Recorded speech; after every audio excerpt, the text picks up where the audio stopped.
Est-ce que vous aussi, la philo, c'est loin? Les cours de philo, c'est enfoui dans le passé. Pour moi, j'ai l'impression que je me souviens d'aucune notion.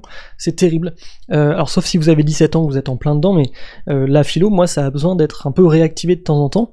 Et je vous recommande aujourd'hui un podcast qui en parle de philosophie avec le philosophe Kant. Ça s'appelle Kant à vous. Petit jeu de mots, vous avez compris. C'est des épisodes de 4-5 minutes. Il y a 20 épisodes comme ça, courts, qui abordent des notions précises de sa pensée, de son influence jusqu'à aujourd'hui. C'est un podcast de la RTBF, la radio-télévision belge francophone, enfin de la communauté française, et c'est franchement bien fait, c'est assez dynamique, c'est rapide à écouter. Quelques épisodes donc, Kant à la une, et la lumière fut, à fond la critique, faire la paix avec Kant, ne pas faire l'amour avec Kant, Kant aux autres, yes we Kant, voilà, des petits jeux de mots comme ça dans les épisodes. Franchement c'est bien fait, on réapprend assez vite les notions, et je vous le recommande fort, donc Kant à vous. C'est dans cet ouvrage qu'il s'intéresse à ce qu'il nomme le jugement de goût, c'est-à-dire le jugement concernant le beau. Et c'est quoi alors le beau pour lui ? Eh bien voici ce qu'il dit.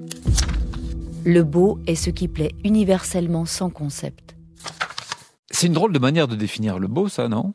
En fait, au XVIIIe siècle, pour le dire très simplement, on se dit que le beau, c'est soit de l'ordre de la sensibilité, soit de l'ordre de la raison.